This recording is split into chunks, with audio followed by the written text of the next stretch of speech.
If you have water, but we're dehydrated in our village, you bring water. Now that's a water well.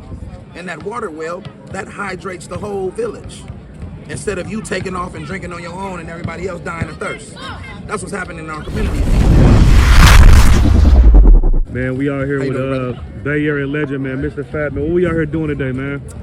Community restoration. This is the 19th annual event. Backpacks, an abundance of services, man. You know, the formerly incarcerated students. This is a sister who's teaching people how to get their records expunged to get accepted in the colleges. We got a reading program that we launched today, a literacy program for kids for 1 to 9, teaching kids how to read, giving them an early start, as well as giving a stipend of $500 to all of the kids that finish the program, which is a 6-week course to the parents. We have another situation for the kids that are 13 to 24, or instant jobs, or job employment, a health and mental health awareness booth. So we just doing a multitude of things. Most of the things that are void in our community, we trying to fill those voids. And man, being here, man, to be able to provide resources. Most High Christ. So if I could, one more question. How long you been doing this? 19th year. This is the 19th year. So almost 2 decades, man. 2 decades of being right here on the front line, learning. Definitely a lot of growth and development on our part. I think in the infancy stages of it, sometimes we want to do things as individuals, and we only realize that we can only get so far by doing that. And individualism can only get so far in the village, and that will actually be the burden of the village. For many of the burning of our villages have come from individuals that may have felt slighted or may have felt as if they had been abandoned, and then they come back with vengeance towards the village. So what we've done is, through the years, I've realized that my power is only so much of my greatest strength. But in alignment, I can put myself together with other individuals, and we can be a powerful force to be reckoned with.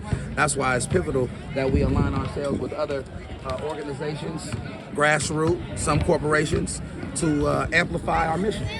And that's what we get a chance to do. We amplifying, and the resources that we pouring in is in abundance, man. And most High Christ. And what you said was hella important. Like, individualism kills nation building. Most definitely. So yeah, one more question. So what's your goal? You know what I mean? For the rest of this year after this program, you got anything else planned out for the black people? Oh, we're definitely launching the school. The school is called the Dope Era Academy. Our sole purpose of the school is teaching entrepreneurialism and being able to change and redirect the narratives. Our core values are something that have to be re-examined in our community, of what's important to us, what holds importance, as well as what are we doing on the front line to create solutions.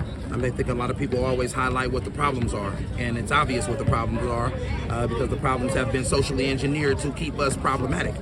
In understanding that, we must be able to be solution-based, and in solution-based, as we create narratives of curation, here it is, you get a chance to see. If you ask me what my solution is more work, more community work, more outreach, more pouring in, more networking, more allowing those that are informed to inform. And I think that's pivotal in the learning of engaging of how to learn. We've always taught our children what to think, but now we have to teach our children how to think. Therefore they can analyze certain things and process it for what it is. It's much deeper than face value. In that, we begin to build, we begin to empower, we begin to outsource our resource. If you have water, but we're dehydrated in our village, you bring water. Now that's a water well. And that water well, that hydrates the whole village. Instead of you taking off and drinking on your own and everybody else dying of thirst. That's what's happening in our communities these days. A lot of people are gaining things, and they have water wells, and they don't provide that. And they don't provide that water well, and unfortunately, certain people have been demonized. So when they bring water wells, people like to say, oh, that's poisonous water. And they trick us. Unfortunately, man, there are provocateurs that have killed more of us than they have killed of us, verbally. They'll see us doing what we do and challenging certain things and be like, oh man, them niggas crazy, or they doing this, they done. Like, come on, man. You destroying before we can even build. You know, and that's what happens in our communities, man. People, man, he a sellout, he this. They see us aligning with certain allies of ours. They be like, man, we don't do this with them. Well, brother, what we gonna do, brother? We need to open up a bank and go hire some of these white people to run the bank. And one of the young soldiers said, why we gonna hire these white people? We got all these brothers that's ready to work. I said, brother, do you know how to run a bank? Brother, do you know anything about financing? I don't think you do, brother. So we'll hire them to run it for us, learn from them, and then we move on and do what we need to do. And we have to get back to understanding things of that nature. Most High Christ. Believe that. For my jealous, I for a brand new parabellum. Someday you'll see just how it feels. Payback